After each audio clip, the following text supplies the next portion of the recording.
Hello and welcome to the sewing studio. Today I'm going to show you how to make this Christmas sack out of charm packs.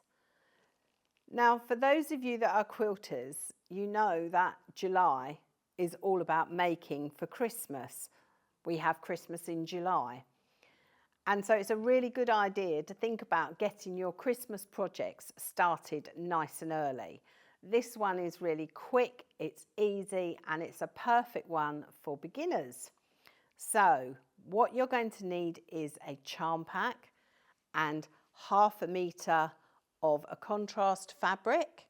You're going to need some calico and some wadding. So today I have used Moda's Jolly Good charm pack. I've also used Moda's grunge fabric, and this colour is called Romance, and I think they go together really well. So the first thing you're going to do is join up all of your charm squares. So I'm going to show you how to do that. So I've got one here that I've prepared earlier. So you need it to look like this.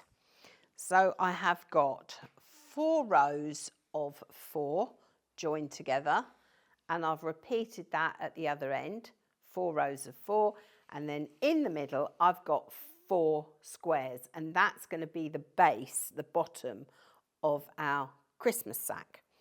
So I've also put that onto some wadding and I've quilted, and I've done a really simple straight stitch. And on these fabrics, these are just fabrics that I actually cut into squares.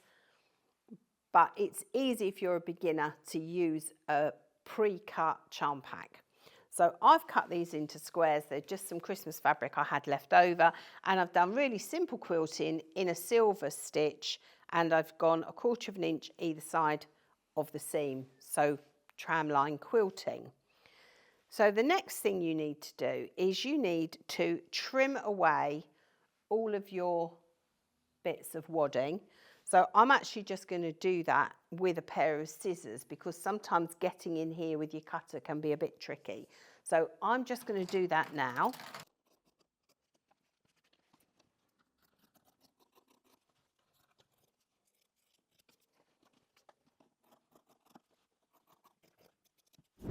So I've trimmed this all up now.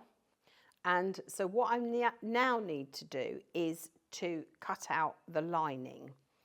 So I'm going to fold it in half.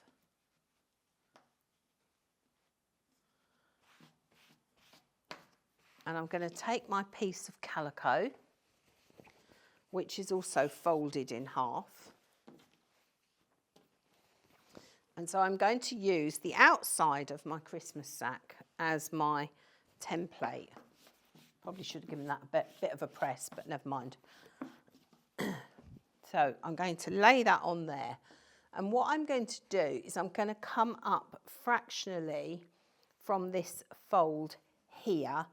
And you'll see why that is in a moment, because that's where I'm going to cut the fabric to leave a gap for turning through.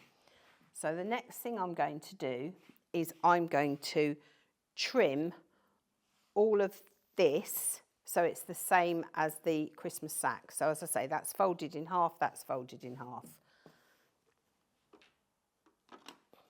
And I'm using the scissors.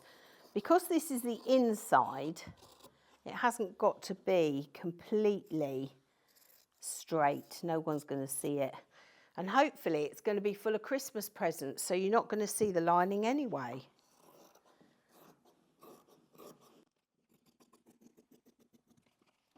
Oh, it'd help if I've gone through both layers.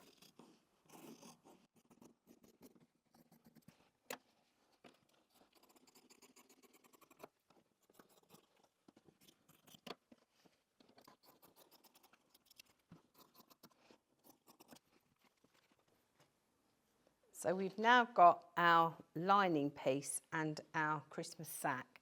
And what I'm going to do is I'm actually going to cut across here, because that's where I want my gap for turning it through later on. And I need to be able to do that because I'm going to put a cuff on each of these pieces. So that's why I left that extra 1/4 inch when I was cutting out. So the next thing I'm going to do is I'm going to join the cuff, which is this piece here. And so what I've done is I've cut 2 pieces of fabric which measure the width of the sack, and I think I've made them just fractionally bigger because I'd always rather do that and trim them off than have them too short. So I've folded this piece in half, so this measured 10 inches by the width of your Christmas sack, and mine was, let me just double check that. Let me just measure that for you. It depends on the width of your seams that you've used. So this piece measures 19 inches by 10 inches. Then I've folded it in half and I've given it a good press. So I'm now going to join one piece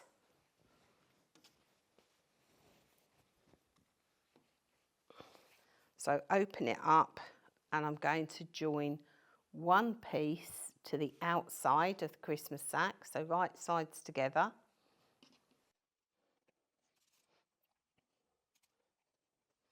And then I'm going to join the other piece to my calico lining. And the beauty of calico is you don't have to worry which way round is the right way and the wrong way. And as I say, because it's our lining, we're not going to see it. It's going to be full of presents.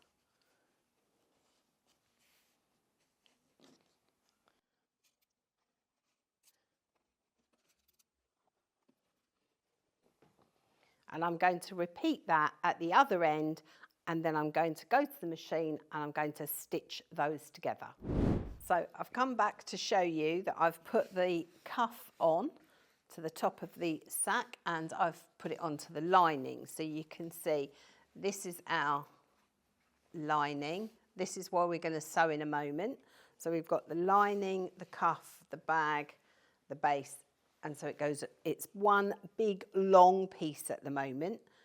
So when we've made it, this is going to be our cuff and this is going to be our lining. So you can see that's how it's going to look. So for the moment, I'm just going to join the 2 base pieces and I'm going to leave a hole at the bottom to turn it through. So I'm going over to the machine and I'm going to sew from there and from there to there. And I'm going to leave a reasonable size gap because there's quite a lot of bulk to get through that.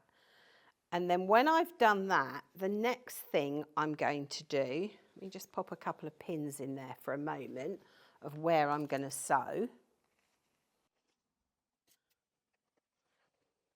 So then the next thing I'm going to do is, with right sides together,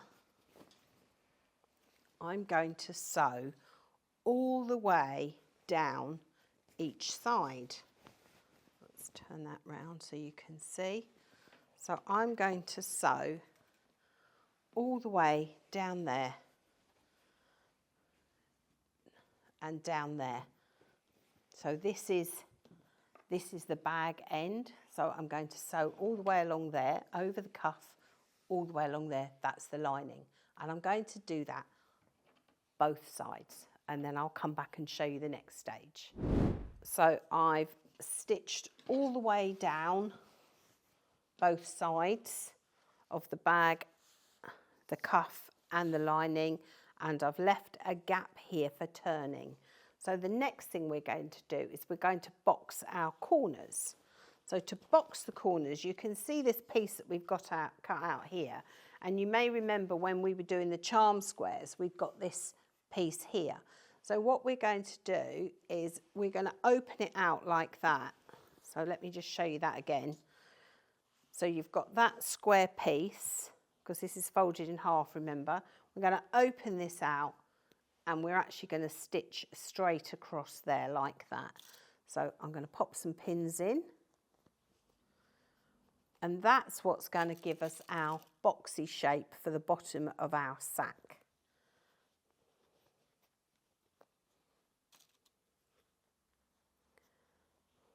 going to do the same on the other side. So I'll show you that again. So we just open it up like that. And we're going to sew straight across there. You will need your walking foot for this because we're sewing through double layers of wadding and fabric.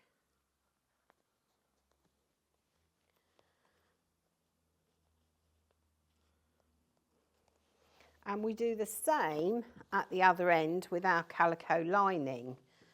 So we open that up, pop some pins in there.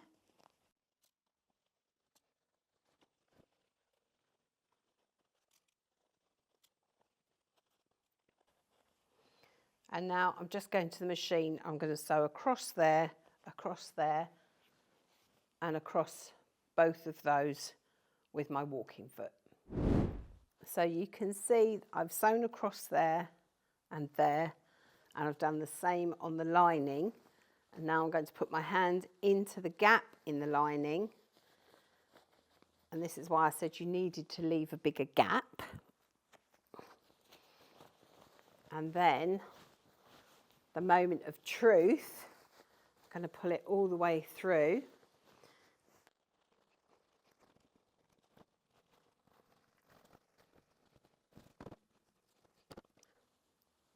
So you can see this is why it was important to press our cuff at the start, so we knew which piece to hold on to as we were turning it through. Now it may be that you would like to top stitch that. I personally quite like it just as it is. So that is our Christmas sack. So you would put all your goodies in it, and then you need to make a tie for the top. So if I show you the one that I've made, you can see that it's just a straightforward strip of fabric folded in half and then stitched down the centre. You can see it's been stitched down the centre there, and then I've just turned it in at the end and tied it. Or you can get a nice piece of red cord or whatever you want to tie your Christmas sack up with. So that is how you make a Christmas sack using charm squares. So as always, make it your own, have fun, and I look forward to seeing you next time here in the sewing studio.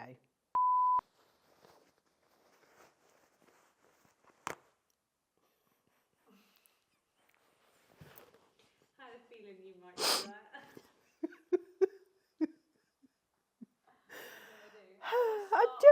I'm just going to carry on because we can always sew the lining up afterwards.